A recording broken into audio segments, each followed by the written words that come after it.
Assalamualaikum warahmatullahi wabarakatuh. Halo semuanya, apa kabar? Semoga kita baik-baik saja. Jadi ini adalah YouTube Rewind 2024 di channel YouTube Ayub Harahap. Sudah lama kita tidak nonton ya. Dan di channel YouTube Ayub Harahap 2024 ini sebenarnya konten kita adalah podcast. Tapi karena banyak tamu yang tidak bisa kita undang ataupun kita sangat sulit untuk mengkomunikasikan dengan orang-orang yang akan diwawancarai, sehingga ya podcastnya hanya podcast individual saja, podcast pribadi saja. Nah, jadi di sini saya akan menggabungkan video podcast dari mulai pertama di tahun 2024 hingga video podcast yang terakhir ini ya. Dan selamat menyaksikan. Assalamualaikum warahmatullahi wabarakatuh. Halo semuanya, apa kabar? Hari ini adalah tahun 2024 yang dimana kita pernah menyatakan akan menggantikan topik dari game menjadi Raja Podcast. Dan kali ini kita akan menggantikan topik Raja Podcast ini. Jadi di sini ada kembaran saya dan ini dia kembaran saya. Oke. Selamat siang Mas Ayub 2.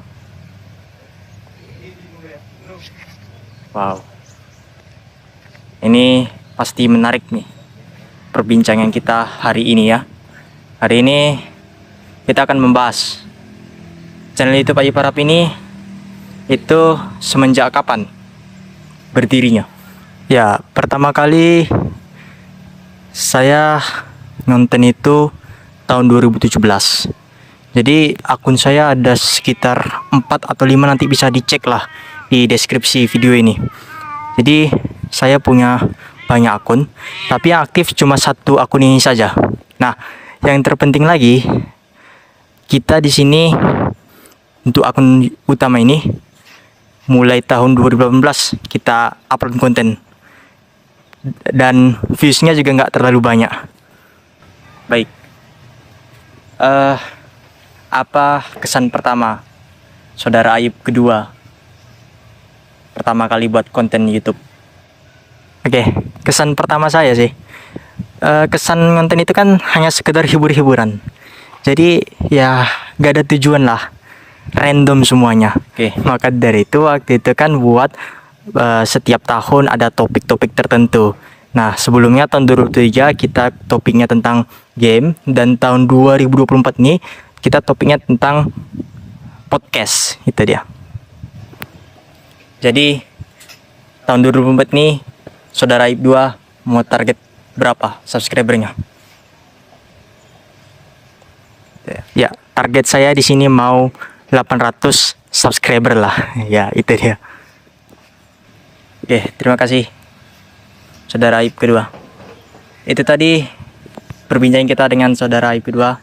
Ini sebenarnya adalah editan saja, tapi memang fokus kita tahun 2024 ini tentang podcast, random podcastnya, dan kita akan mencapai target 800 subscriber.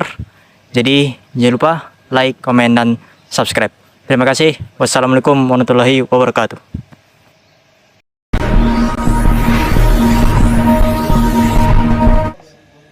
Assalamualaikum warahmatullahi wabarakatuh. Selamat sore semuanya. Apa kabar? Semoga kita baik-baik saja. Pada kesempatan kali ini kita akan bersama-sama melihat tentang bagaimana peran Gen Z.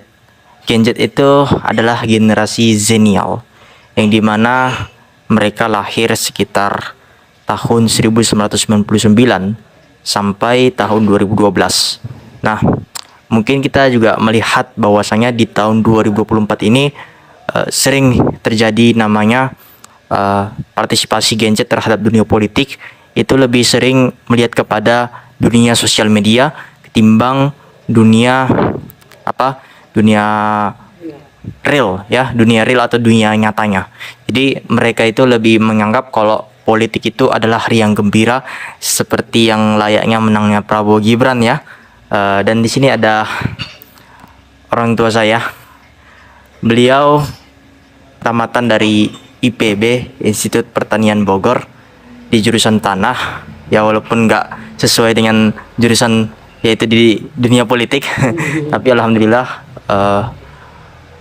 Bunda ini paham masalah-masalah politik, dan juga Bunda di sini sudah pernah mengalami masa-masa kekanak-kanakan, masa remaja, masa dewasa, hingga sampai saat ini.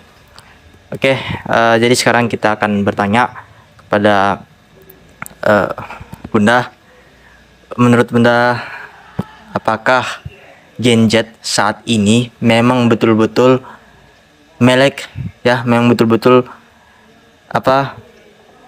melek terhadap dunia politik ya, atau justru mereka apatis terhadap perpolitikan yang ada di Indonesia?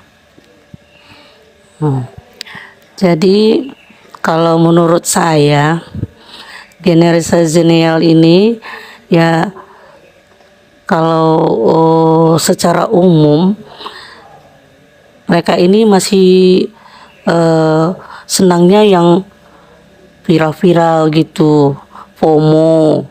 Jadi ya nggak semua memang, tapi lebih banyak. Karena mungkin zamannya kan digital ini udah ada sosmed seperti TikTok, YouTube. Jadi mereka ini sukanya eksis gitu. Kalau misalnya ketinggalan atau yang kayaknya FOMO itulah, takut kali dibilang FOMO kan. Jadi itu agak kadang-kadang tidak sampai substansinya yang dilihat, apalagi untuk perpolitikan ini. Baik, jadi kalau menurut Bunda lah, pandangan Bunda bagaimana terhadap Gen Z ini, dan juga mereka ini kenapa bisa sampai mengandalkan FYP TikTok? Menurut saya sebenarnya anak-anak ini, Gen Z ini dari awal sebenarnya ya, karena kita modelnya demokrasi ya. Jadi kalau untuk memilih pemimpin untuk suatu pemerintahan, apalagi sekarang kita kan demografinya, bonus demografinya kan banyak anak-anak generasi zilenial dan milenial kan. Jadi sebenarnya untuk selanjutnya ya, alangkah baiknya kalau dari sejak dini udah dididik lah untuk berpolitik, paling tidak mengenal politik, bahwa supaya tidak asal pilih gitu loh. Kalau kita untuk memilih pemimpin pemerintahan kita, baru anak-anak milenial ini kan mereka kan kadang-kadang kan ikut-ikutan aja gitu loh, karena sudah ya terapanya disitulah dengan sosmed itu. Ini menarik Bunda, karena kita melihatkan tahun 2045 itu menjadi tahun emas, dibilang Indonesia emas. Tangan Indonesia emas itu akan dipegang oleh generasi anak-anak muda.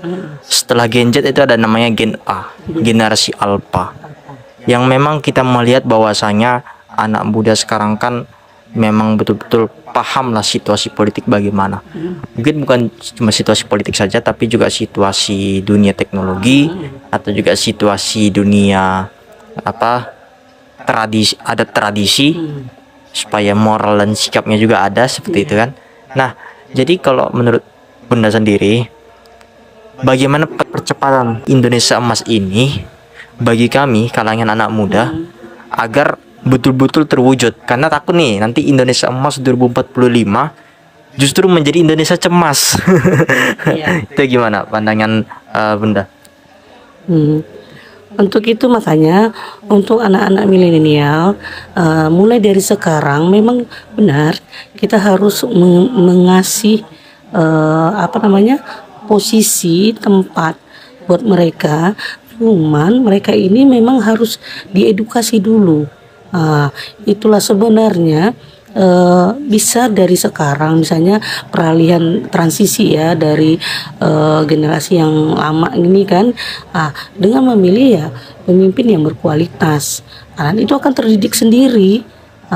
Kan jadi kalau udah pemimpinnya bagus, itu jadi panutan, dan itu akan menular sampai ke bawah, dan akhirnya mudah-mudahan jadi terbiasa dan semua generasi selanjutnya akan melanjutkan yang bagus ini gitu loh. Seperti saya pernah lihat kalau di Jepang tuh nilai, misalnya kenapa anak-anak Jepang itu ya bisa bagus ya, orang tuh pekerja keras, mereka jujur, kalau dari kecil mereka sudah dididik. Jadi itu nilai-nilai kayak gitu, karakter seperti itu tuh perlu di kita.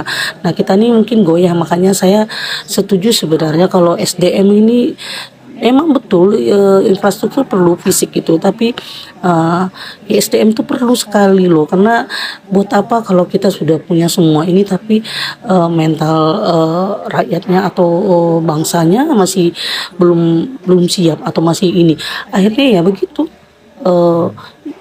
Sebagian kelompok akhirnya malah jadi demo-demo, jadi nggak aman kan.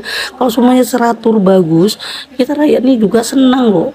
Kita kasih misalnya yang pada posisinya, misalnya ya untuk ngurus pemerintah, kalau saya ya, menurut saya kasihlah ke orang yang punya background politik, yang sudah punya pengalaman kalau bisa, yang punya track record bagus. Itulah salah satu cara memilih pemimpin kan, biar anak-anak Gen Z ini lebih tahu. Ya, berarti kalau menurut Bunda sendiri ya memang karena kita harus dibina dulu dari dini. Jadi sebelum bisa mencapai target Indonesia Emas ini, anak-anak muda itu harus mereka harus punya revolusi mental, Ya, betul. punya perilaku yang baik terlebih dahulu. Jadi bukan hanya sekedar intelektualnya saja, Iya, benar. bukan hanya sekedar kecerdasannya saja, tapi moral, sikap dan perilakunya juga harus ada supaya bisa berimbang, supaya bisa sejalan begitu. Nah, pertanyaan terakhir mungkin, Bunda kan dari IPB juga, jadi jurusan pertanian. Kalau menurut Bunda sendiri, bagaimana peran kami nih, peran kami untuk menuju Indonesia Emas 2045, dan juga bagaimana perubahan transisi yang ada pada zaman Orde Baru hingga Orde Reformasi saat ini bagi kalangan anak muda. Maksudnya kalangan anak muda di zaman Orde Baru sama Reformasi ini bagaimana perubahannya? Kalau zaman dulu anak-anak mudanya kan masih istilahnya masih banyak yang mau misalnya terjun ke dunia, misalnya kayak kami lah misalnya kan, pertanian itu masih banyak. Tapi kalau anak sekarang mungkin kayaknya kan, makanya lahan pertanian lama-lama semakin sedikit kan, dibangun visinya itu udah lain gitu loh. Nah, jadi kan seharusnya seimbang lingkungan itu kan, karena gimana pun kita ya itu mungkin maksudnya apa kan Menteri Pertanian kita itu dulu mau bikin food estate itu ya itu buat ketahanan kan, tapi sebenarnya anak-anak Gen Z ini juga sebenarnya bisa loh, petani modern tuh banyak yang bisa produksi ini, bisa menciptakan benih baru, atau pupuk yang lebih murah dengan racikan begini sebenarnya. Tapi ya itulah mungkin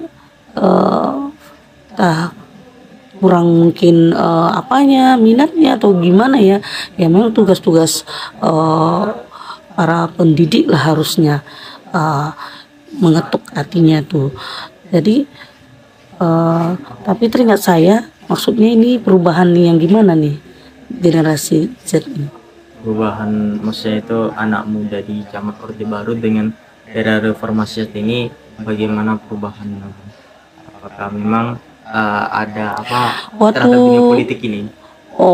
Waktu di Orde Baru, seingat saya terlalu cuek karena memang mungkin kekuasaannya begitu ya.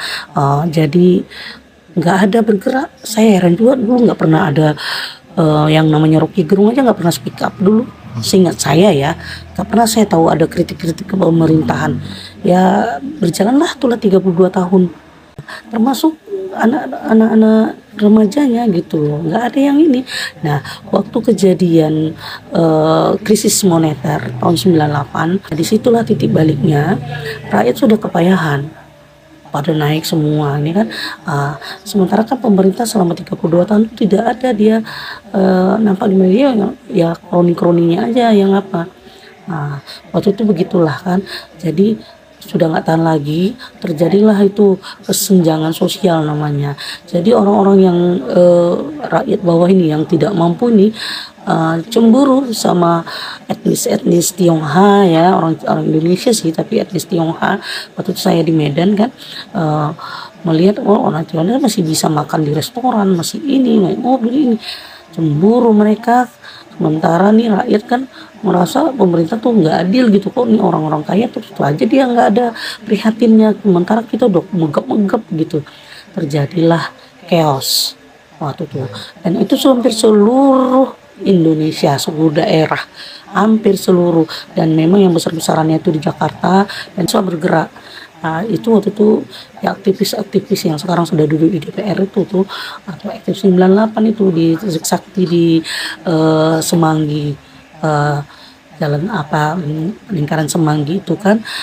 Itulah zaman reformasi baru itu, di zaman reformasi sampai sekarang. Nah inilah baru mulai lagi anak Gen Z, nggak taunya sekarang malah gimmick-gimmick. Dan akhirnya malah ada ya kayak gitu tadi yang saya ceritain tadi, yang ada yang kayak kena pelanggaran yang nggak sesuai lah, nggak lurus gitu kan, bisa diterima mereka. Saya heran juga gitu, sementara di tahun 98 dulu orang udah mati-matian berjuang gitu. Oke. Ya, mungkin saudara, kesimpulan yang bisa kita lihat di sini, kalau memang Indonesia Emas itu bisa baru tercapai ketika adanya peran anak muda sebagai perilaku yang baik. Mereka sudah memiliki mental yang begitu kuat. Revolusi mental itu sudah terbentuk, dan mereka juga siap untuk menghadapi situasi keadaan politik yang semakin panas memang.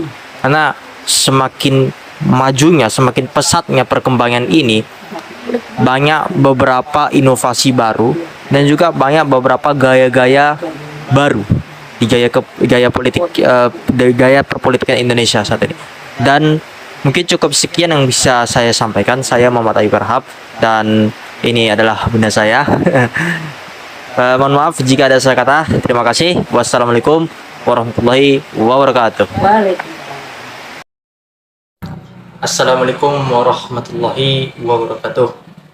Halo, apa kabar semuanya? Semoga kita baik-baik saja. Jadi pada kesempatan kali ini kita akan menonton salah satu podcast kita yang ada di Instagram yang membicarakan tentang rencana ke depan di beberapa platform media sosial yang saya punya.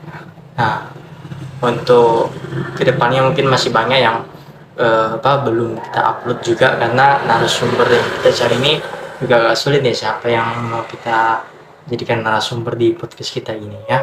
Nah, jadi untuk sementara ini kita akan mendengarkan dulu, tonton video podcast kita di Instagram, dan ini dia.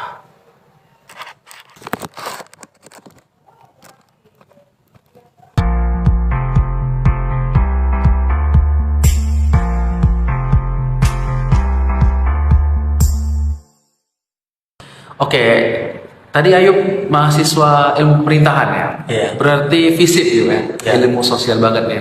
Jadi memang Ayub cocok nih kayaknya buat content creator nih. Oke, mengenai konten kreator nih, sejauh apa sih Ayub sudah berkonten kreator? Oke, kalau sejauh apa, kita sudah mulai waktu kelas 2 SMP ya.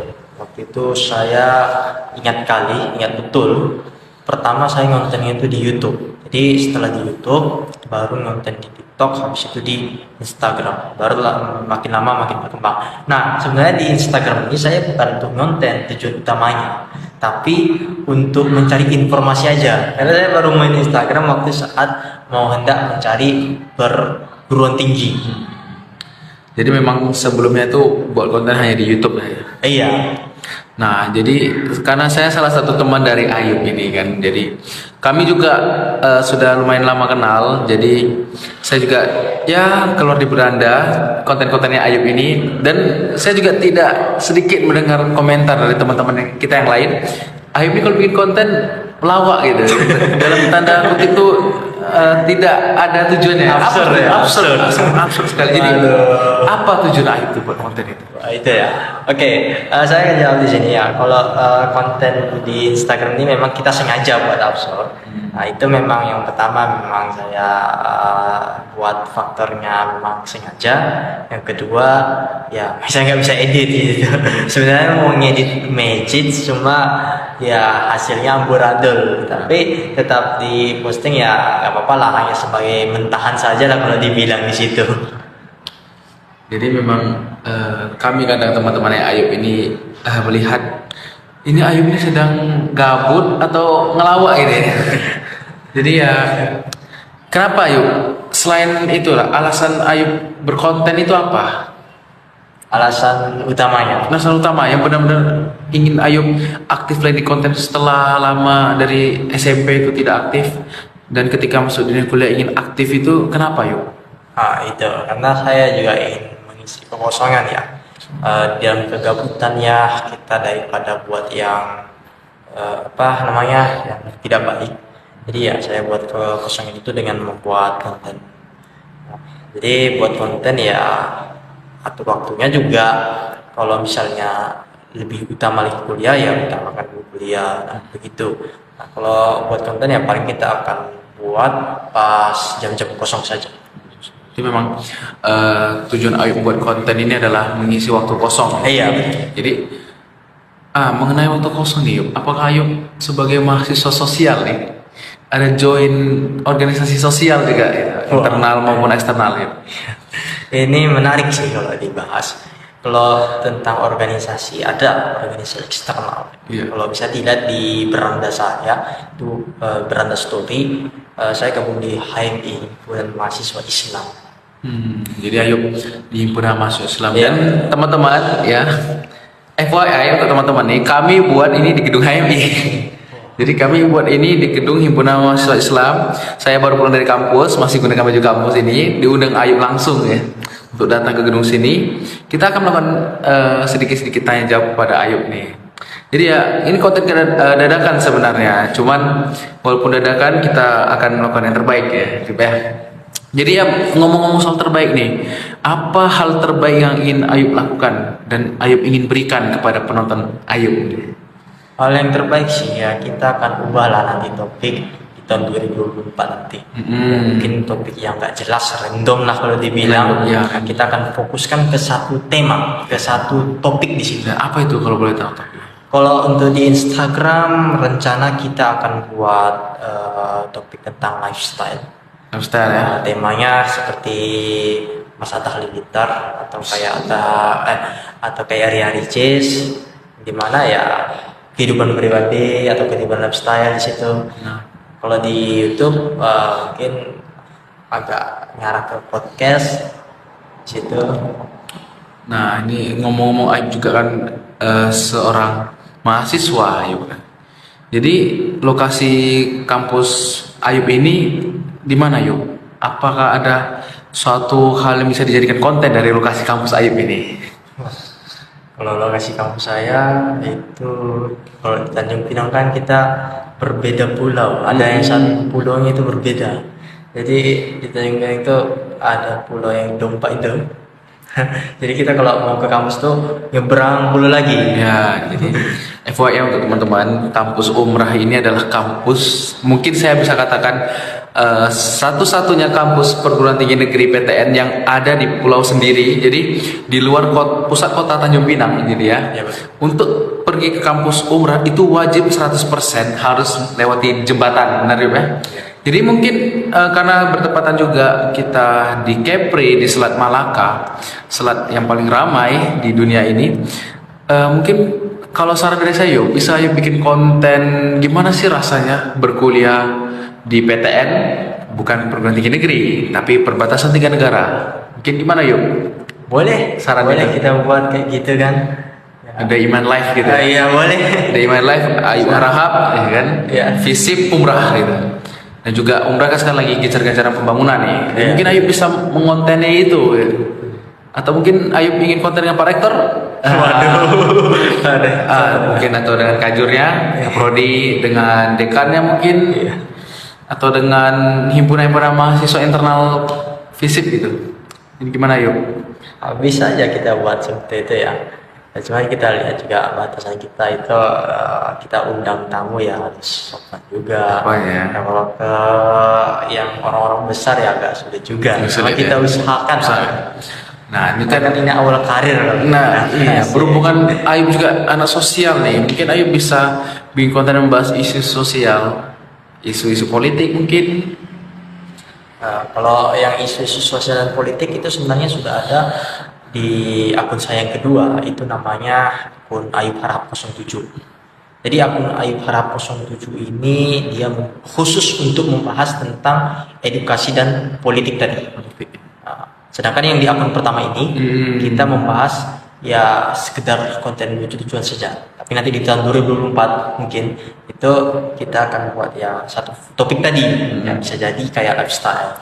Oke, apa visi terbesar Ayub nih di 2024 terhadap konten Ayub? Visi saya kalau yang terbesar itu mungkin kan kalau visi kita di sini kan untuk buat konten ya tujuan utamanya adalah untuk hiburan saja, hiburan semata. Ada juga yang tujuannya untuk memberikan edukasi. Tapi kalau untuk visi saya di sini sendiri untuk membuat konten itu karena ya memang menghibur diri dan menghibur orang lain. Menghibur orang lain. Gitu. Jadi hanya sekedar hiburan. Makanya saya waktu itu nggak mengharap kali lah gaji ataupun mengharap AdSense, nggak mengharap kali lah gitu algoritma gitu. Mengisi waktu kosong. Mengisi waktu kosong lah. Dan menghibur ya. Makanya kontennya kami aneh. Dan kami sebagai teman-temannya sangat terhibur konten-konten Ayub ini yang ya kadang keluar di beranda ya kami lagi bad mood terus kami scrolling keluar konten Ayub nih kami jadi hilang bad moodnya nih ya mungkin bisa jadi amal untuk Ayub ya insyaallah. Jadi apa target terbesar Ayub nih? Pengen capai 1000 subscriber mungkin atau 1000 follower atau bagaimana Ayub? Target terbesar Ayub nih di 2024. Wah, kalau itu memang udah menjadi target ya. Dulu awal tujuan kita buat konten itu nggak ada kepikiran harus berapa subscriber. Karena ya hanya sekedar hiburan saja. Tapi kalau sekarang ini udah mulailah terfokuskan harus target sekian subscribers, sekian followers di situ. Apalagi untuk Instagram ini juga kita ingin ya views itu bisa naik dan meningkat. Jadi Ayub sudah punya strategi ini. Apakah Ayub ada strategi-strategi itu? Harusnya punya ada strategi-strategi. Tidak mungkin seorang Ayub Rahab nggak punya strategi. Ya, mungkin kalau untuk strategi kita perbagus dulu kualitas video kita, baru perbagus isi dari video tersebut, Kontennya. Nah, iya betul. Sama ya kita berharap saja lah dengan support kawan-kawan gitu. Ya, jadi mungkin sekian podcast singkat kami. Ya, saya Afwan. Mohon maaf jika ada kata-kata yang salah atau mungkin kurang berkenan di hati. Saya Afwan Tony. Saya Muhammad Ayub Harahap. Kami undur diri. Terima kasih. Wassalamualaikum warahmatullahi wabarakatuh.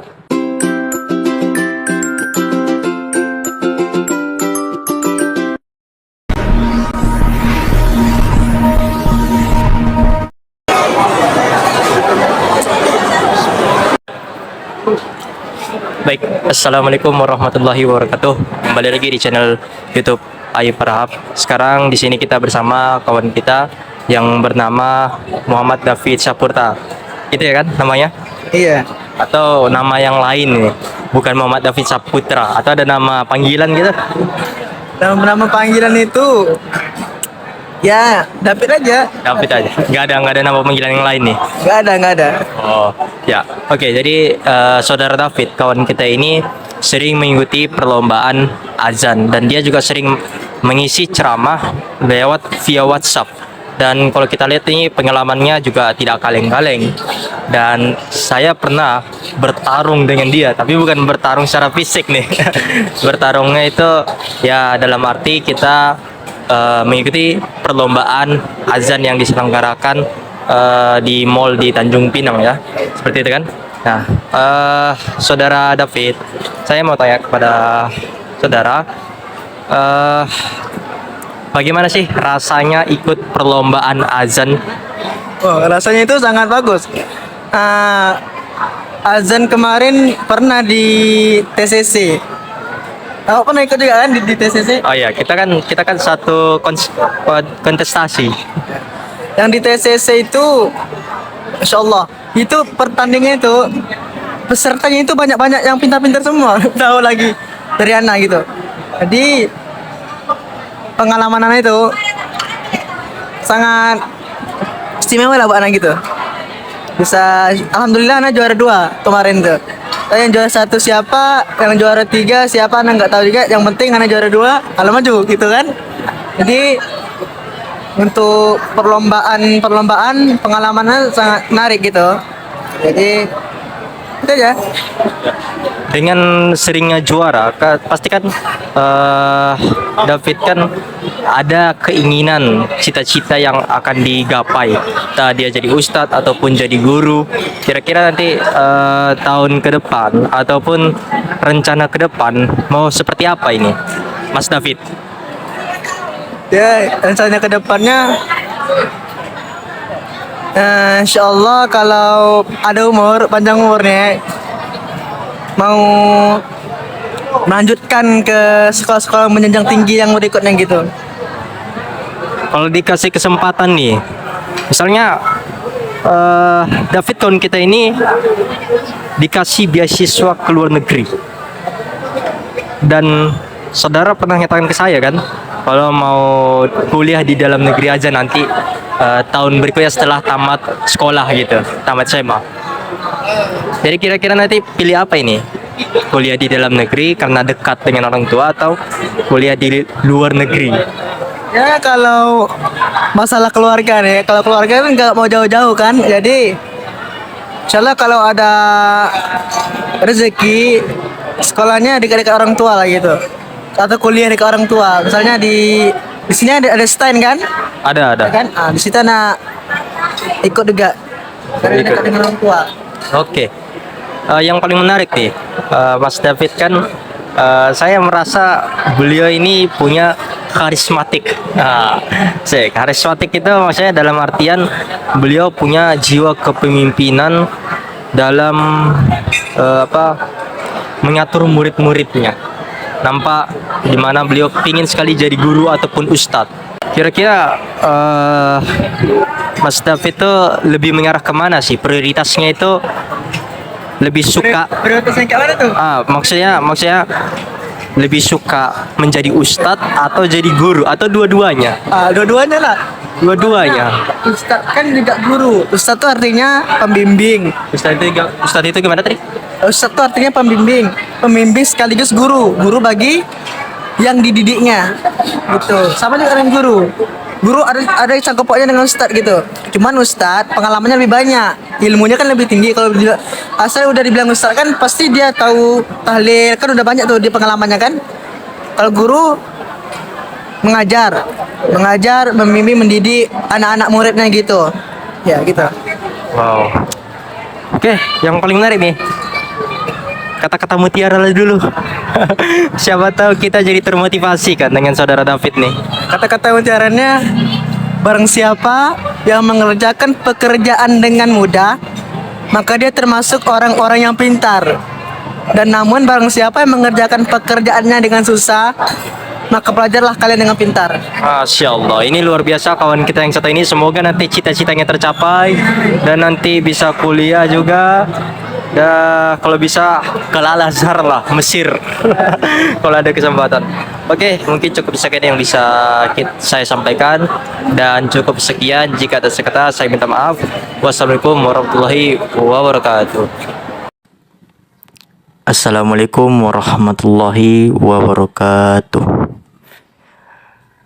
Apa kabar kawan-kawan semuanya? Semoga baik-baik saja. Pada kesempatan kali ini, saya yang punya channel YouTube itu akan membuat video tentang podcast, yang dimana podcast kita hanya berisikan video teks tanpa ada kamera langsung.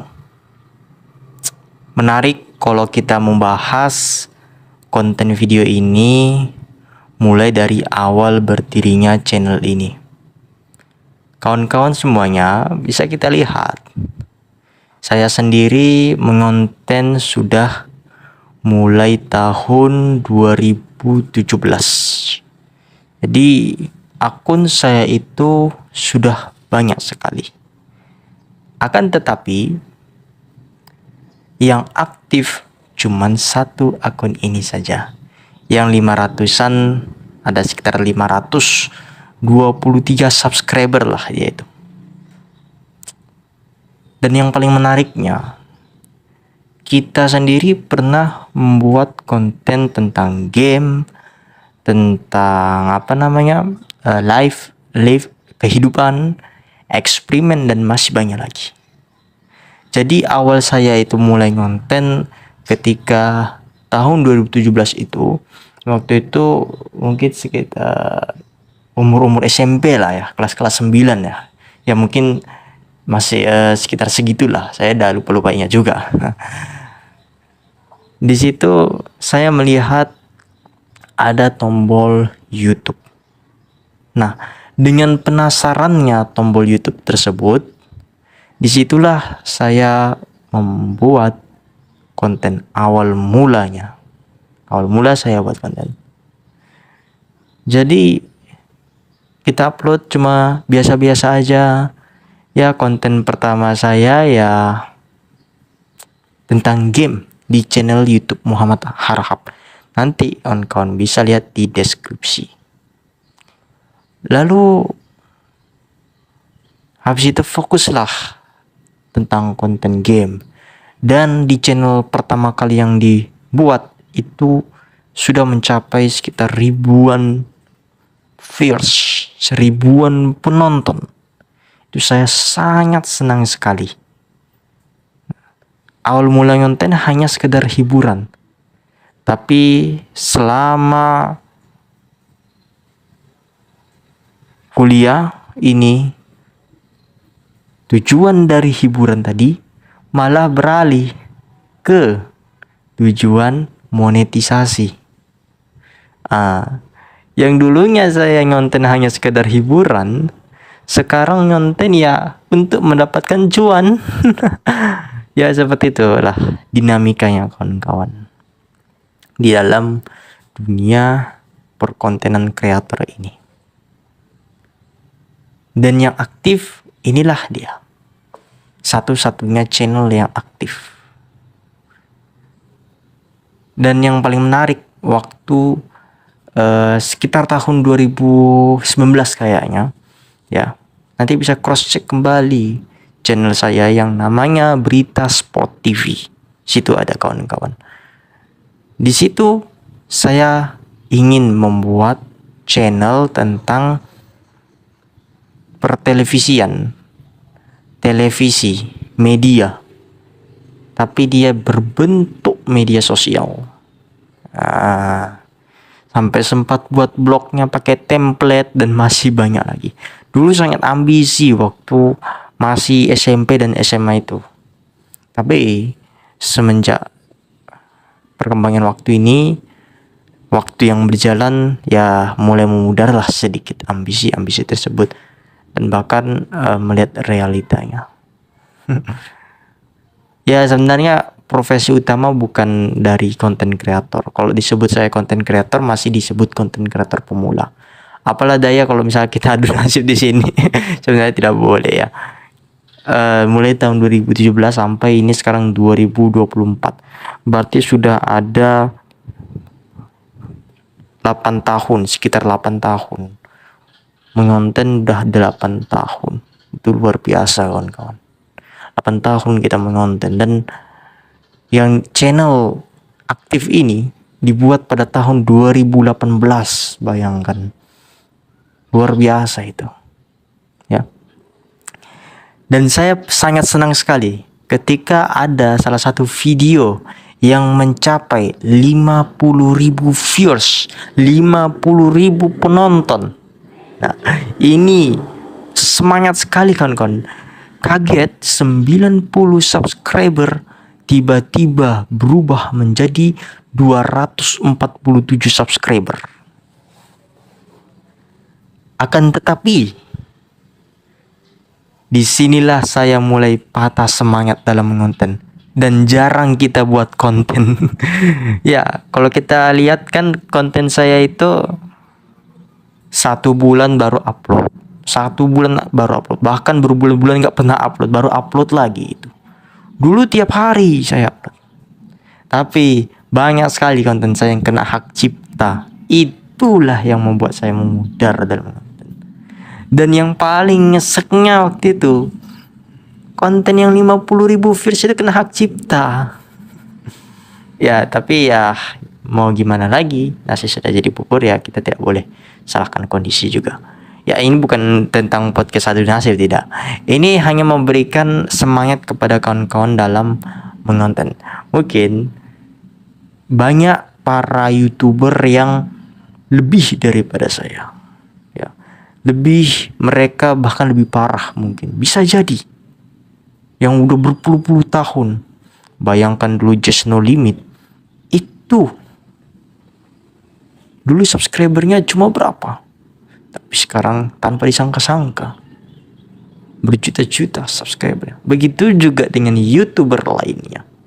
Bahkan ada cerita menarik salah satu YouTuber yang saya tidak sebutkan namanya.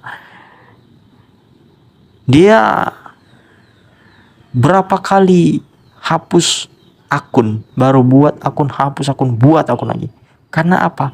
Saking sepinya penontonnya, viewersnya itu kayak kuburan kalau dibilang, ya. Nah, jadi tapi lama-kelamaan kontennya malah semakin berkembang. Nah, seperti itu. Jadi kita harus punya semangat.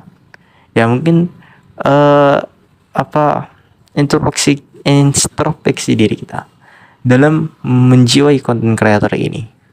Kawan-kawan bisa lebih semangat. Tujuan kawan-kawan ya kalau bisa hiburan semata. Karena kalau monetisasi kalau nggak tercapai, yang khawatirnya kawan-kawan malah lemas, tidak semangat gitu. Jadi tetap semangat para YouTuber pemula, termasuk saya sendiri. Semoga kita semua sukses dan semoga kita menjadi YouTuber yang bisa membawa kebaikan kepada orang banyak. Terima kasih. Sekian podcast yang bisa saya sampaikan. Wassalamualaikum warahmatullahi wabarakatuh.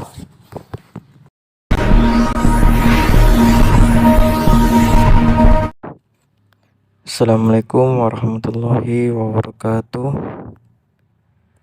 Halo, apa kabar semuanya? Semoga baik-baik saja. Pada kesempatan kali ini kita akan membuat video podcast yang menceritakan tentang bagaimana kita meraih sesuatu yang kita ingin gapai. Baik kawan-kawan semuanya, perlu kita ketahui dalam meraih kesuksesan itu pasti harus ada usaha yang kita lakukan. Kita tidak bisa hanya menunggu hasil. Ya, walaupun sebagian orang ada juga dia hanya duduk tenang manis di rumah, atau hasilnya ada. Tapi lebih bagus ada nilai plus, nilai tambah ketika dia berusaha. Itu yang kita inginkan. Saya ceritakan tentang diri saya misalnya. Seperti ini. Saya dulu konten kreator mulai tahun 2017 sampai tahun 2024. Ternyata belum bisa tercapai 1000 subscriber dan 4000 views jam tayang. Tapi kita tetap berusaha. Nah, kalau dalam religi, kalau kita mau menempuh jalan langit, kalau dibilang jalan rohani, ya kita berdoa seperti itu. Tapi juga kita tidak boleh mengharap dengan doa juga. Pasti harus ada usaha yang kita lakukan. Jadi harus lengkap. Doa, usaha, dan hasil. Kalau kita hanya berdoa saja tanpa ada usaha, ya itu sama saja kita cuma ngemis tanpa ada usaha juga. Kalau kita cuma menunggu hasil tanpa doa dan usaha, sama juga. Gitu kan? Nah, maka dari itu kita harus punya ketiga-tiganya. Misal saya contohkan, kawan-kawan di sini yang mungkin sedang nonton podcast ini juga ingin jadi tentara. Bagaimana caranya? Caranya kawan-kawan jaga gigi kawan-kawan supaya tidak berlubang. Lalu mulailah berolahraga, nge-gym dan lain sebagainya. Saya contohkan lagi. Kawan-kawan pingin kali jadi guru. Ya kan kalau susah, gimana caranya? Ya perbanyak diskusi dengan orang yang berpendidikan, dengan para guru. Bisa juga kawan-kawan mulai belajar, banyak baca buku, dan masih banyak lagi. Seperti itulah yang harus kita lakukan, ya. Semoga apa yang kita harapkan di sini bersama dapat tercapai. Ya, mungkin cukup sekian podcast singkat yang bisa saya sampaikan. Terima kasih. Jika ada salah kata saya minta maaf. Wassalamualaikum warahmatullahi wabarakatuh. Assalamualaikum warahmatullahi wabarakatuh. Halo, apa kabar semuanya? Semoga kita baik-baik saja. Terima kasih kepada kawan-kawan yang telah menonton podcast kita sebelumnya. Dan saya juga mengucapkan terima kasih kepada kawan-kawan yang telah hadir dalam konten podcast ini. Sebenarnya menarik kalau kita bicara podcast pada hari ini ya. Podcast kita hari ini itu berjudul tentang ceritaku pada malam hari. Wow, ceritaku pada malam hari. Di malam yang terik, tentu kan kita sering melihat yang namanya suara jangkrik krik krik krik seperti itu. Kita juga kadang melihat suara malam hari yang suara horor kan, seram gak tuh? Nah, jadi di malam hari itu sebenarnya banyak kenangan-kenangan yang terindah. Pada malam hari tentu kita mulai beristirahat. Ya kalau kerja ada yang lembur ya itu konsekuensi. Tapi kita yang sekolah, kuliah, bahkan kerja sekalipun, malam hari itu adalah waktu istirahat. Jadi di malam hari inilah yang membuat kita lebih banyak fresh ya, lebih banyak energi. Karena disitulah istirahat kita. Di malam hari juga kita harus produktif walaupun dia istirahat, walaupun sudah waktu istirahat. Produktif yang bagaimana? Ya, kita jangan lupa makan malam, Jangan lupa freshkan otak kita dengan jalan-jalan. Tapi ingat, dengan tidak mempergunakan malam itu sampai tengah malam. Jadi biarkan saja sampai jam 8 atau jam 10 terakhir. Lewat dari itu sudah berbahaya kalau secara medis ya. Tapi saya tidak tahu karena saya bukan dokter. Ya itulah cerita pada malam hari saat ini. Jadi di malam hari itu juga harus kita gunakan waktu, walaupun ya waktu yang tepat itu di pagi hari, tapi malam usahakan juga gunakan waktu tersebut. Barulah istirahat yang sesuai. Bisa istirahat di jam 8 atau di jam 10. Daripada itu sangat berbahaya sekali. Ya, oke. Jadi cukup sekian, singkat sebenarnya, tapi yang memang seperti itu podcast ini. Dan jika ada sekata saya minta maaf. Wassalamualaikum warahmatullahi wabarakatuh. Assalamualaikum warahmatullahi wabarakatuh. Halo, apa kabar semuanya? Semoga kita baik-baik saja. Pada kesempatan kali ini kita akan buat video mengenai tentang, yaitu jangan pernah kita berjanji bahkan dengan sumpah demi Tuhan, tapi kita tidak pernah menepati janji tersebut karena hukumannya sangat mengerikan. Kawan-kawan semuanya, dalam podcast ini kita ingin bersama-sama agar bisa lebih berhati-hati lagi ketika telah berjanji. Kita mengetahui kalau setiap kontrak perjanjian itu ada yang berasaskan hukum seperti tanda tangan materai. Ada juga hanya berdasarkan lisan. Kawan-kawan semuanya, perlu kita ketahui kalau kita berjanji tapi kita tidak menepati, itu ganjarannya besar. Janji itu adalah hutang dan hutang harus dipenuhi. Maka kalau kita telah berjanji, maka kita segera memenuhinya. Kalau tidak, konsekuensinya ya nanti di kehidupan selanjutnya.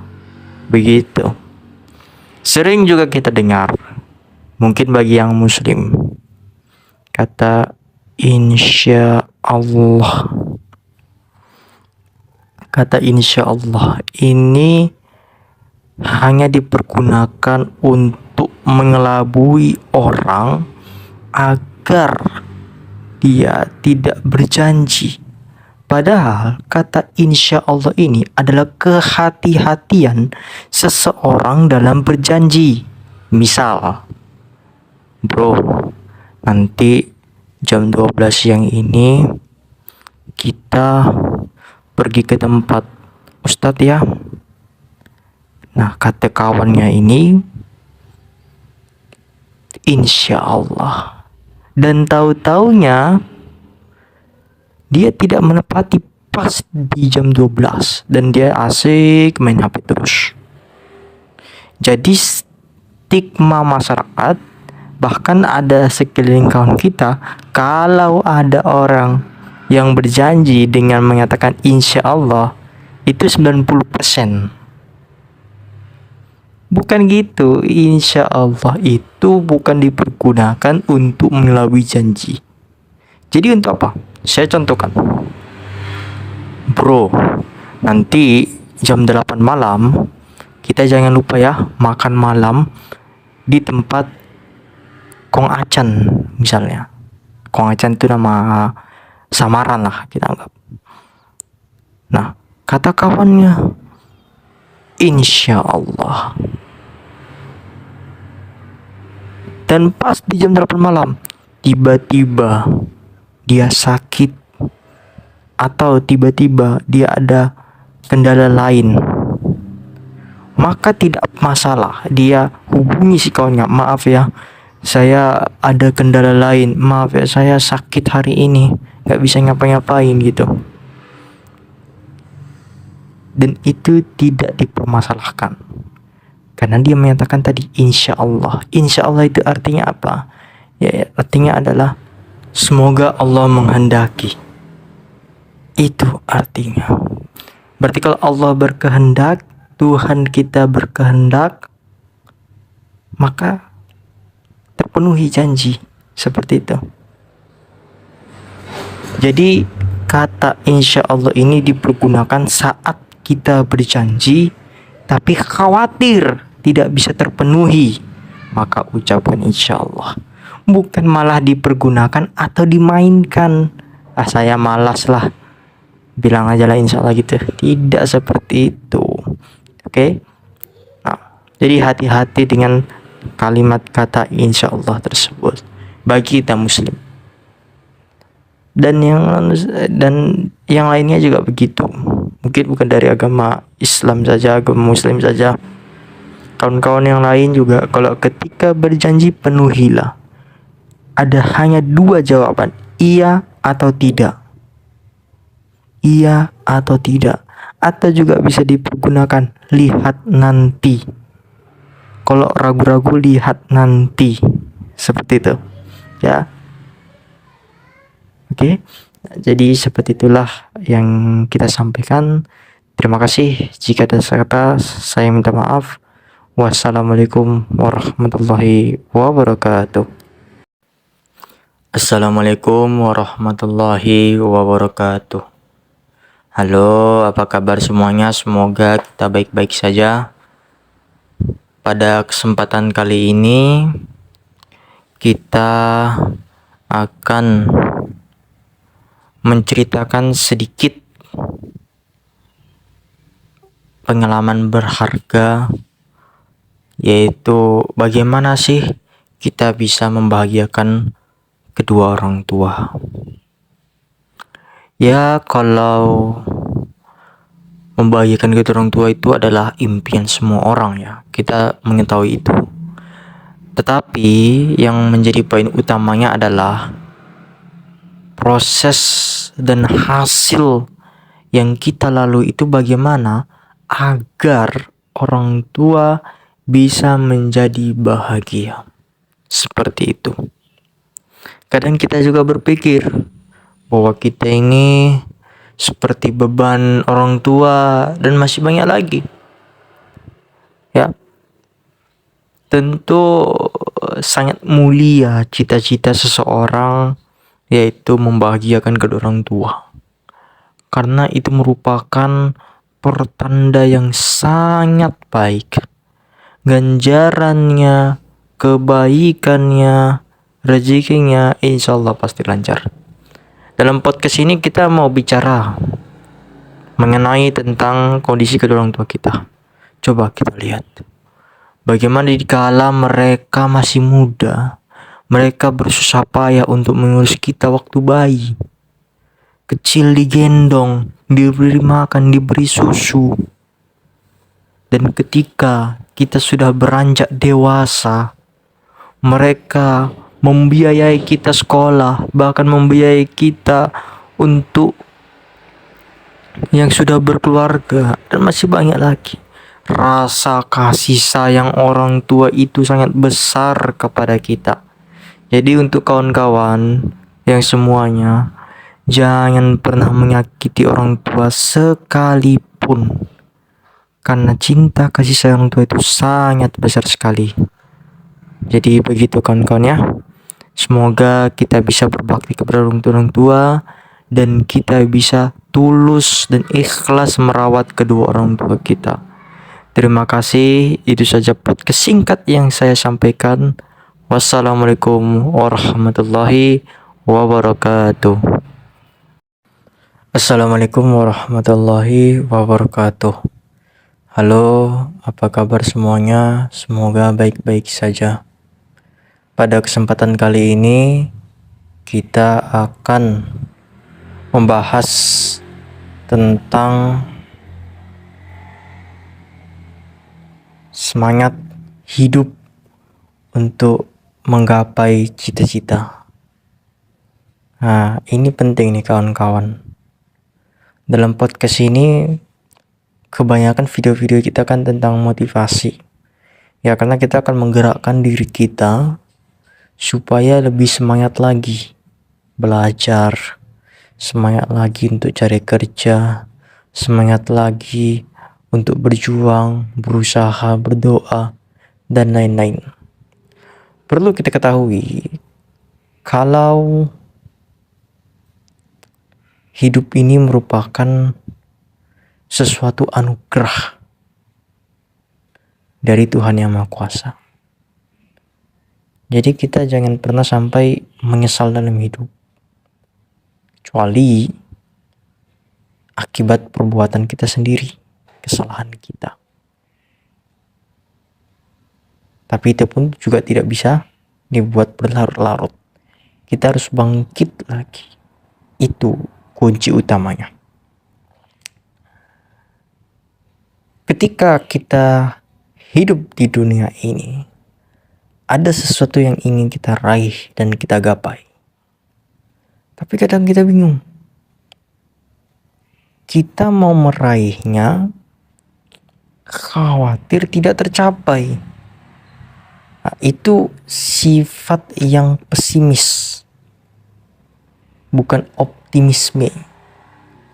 Seharusnya kita mempunyai jiwa yang optimis tadi. Karena kalau kita sudah awal, sudahlah saya nggak percaya ini, ikuti sajalah realitanya, ya bakalan sulit kalau kita hanya mengharap. Ibarat kata gini, saya mau cari jodoh, tapi biarkanlah saya di rumah terus. Toh juga jodoh sudah ada yang ngatur. Iya kawan, jodoh memang ada yang ngatur, tapi kita disuruh untuk berikhtiar dan berusaha. Begitu juga dalam hidup ini. Bisa nggak kita raih cita-cita? Bisa. Caranya gimana? Berusaha dan berdoa. Jangan sampai ketika kita sudah melakukan usaha dan doa tadi, kita malah menolak. Menolak bagaimana? Kita malah nggak yakin dengan usaha dan doa. Tidak boleh. Pesimis itu harus dijauhkan. Makanya dalam podcast ini kita sampaikan bersama-sama, kalau hidup ini itu harus disemangatin. Jangan pernah sampai kita gagal. Ya. Kita boleh ikut alur, boleh. Tapi juga jangan hanya sekedar alur di arus ombak. Artinya adalah kita hanya duduk diam di rumah, tinggal nunggu hasil. Tidak bisa. Saya mau duit misalnya. Contohnya ya, saya mau duit, tapi tidak usahlah kerja. Nggak bisa, harus kerja. Seperti itu kawan-kawan. Jadi perlu dipahami ya, kalau kita hidup di dunia ini, jangan sampai gagal untuk meraih cita-cita. Maksudnya apa? Ya, kita jangan punya sifat yang pesimis. Kita harus optimis, berikhtiar, berusaha, berdoa untuk menggapai cita-cita yang kita inginkan. Itu. Cita-cita itu bukan hanya dalam bentuk pekerjaan saja. Bahkan seperti misalnya membahagiakan kedua orang tua, itu termasuk bagian daripada cita-cita. Nah, mungkin cukup sekian podcast singkat yang saya sampaikan ini. Terima kasih. Jika ada salah kata, saya minta maaf. Wassalamualaikum warahmatullahi wabarakatuh. Assalamualaikum warahmatullahi wabarakatuh. Halo, apa kabar semuanya? Semoga kita baik-baik saja. Ya, hari ini saya akan menjelaskan kenapa kita jarang upload video di YouTube. Ya, sebenarnya kita mau sering upload, tapi ya memang seperti itulah kondisinya. Jika tahun lalu kita sering upload video, dan kalau sekarang ini biasanya kita 1 bulan baru upload lagi, seperti itu. Ya, saya juga tidak tahu entah kenapa ya. Mungkin bisa jadi karena kehabisan konten kali ya, atau kehabisan ide kali ya. Ya, semoga kawan-kawan semuanya bisa mensupport selalu channel kita ini supaya channel kita ini bisa berkembang. Mungkin cukup sekian yang bisa saya sampaikan. Sukses selalu untuk akun YouTube Ayu Parahap dan semoga channel ini suatu saat bisa berkembang pesat. Amin. Terima kasih. Wassalamualaikum warahmatullahi wabarakatuh. Assalamualaikum warahmatullahi wabarakatuh. Halo semuanya, apa kabar? Semoga kita baik-baik saja ya. Nggak tahu mau ngapain. Ya, ini adalah konten kita di YouTube. Yang sebelumnya kita sudah mengklarifikasi kenapa kita jarang buat konten YouTube. Sebenarnya menarik kalau dibahas ya. Sebelum itu saya di sini pakai baju adat Melayu, baju Melayu. Karena saya lagi tinggal di ranah tanah Kepulauan Riau, tepatnya di Tanjung Pinang. Jadi kawan-kawan semuanya, saya itu sudah lama YouTube ya sebenarnya, mulai dari tahun 2017. Ya itu berarti udah 7 tahun yang lalu lah, sekitar 7 tahun yang lalu. Di situ saya sudah banyak channel YouTube, tapi cuman ini yang bertahan. Ya saya nggak tahu ide YouTube-nya ya bang bagaimana gitu ya, semoga saja saat nanti kita bisa seperti YouTuber yang lain, sukses ya, mencapai beberapa subscriber. Doakan sajalah yang terbaik untuk kita semuanya. Kawan-kawan mungkin bisa ngasih ide lewat kolom komentar ya di bawah sini, jangan lupa. Dan mungkin cukup sekian, terima kasih. Wassalamualaikum warahmatullahi wabarakatuh. Assalamualaikum warahmatullahi wabarakatuh. Halo semuanya, apa kabar? Semoga baik-baik saja. Baik, sudah lama ya kita tidak upload konten video lagi. Ya karena kehabisan ide sebenarnya. Jadi pada tahun 2024 ini memang rencana kita mau podcast. Nah, tapi bentuk podcastnya itu mengundang orang. Nah, tapi sulitnya kita ini sulit untuk mengundang orang. Jadi ya kita podcast secara individu saja. Seperti itu. Maka dari itu nanti tahun 2025 saya sendiri yang menentukan, kita sendiri menentukan. Jadi tidak lagi ditentukan oleh berapa banyak tema yang akan dipilih. Jadi kita sendiri saja yang menentukan 2025 nanti kita buatnya seperti apa temanya dan topiknya. Kalau sebenarnya channel ini lebih mengarah ke game ya, tipenya tipe game, tapi makin lama makin menjerumus ke sana ke sini kan.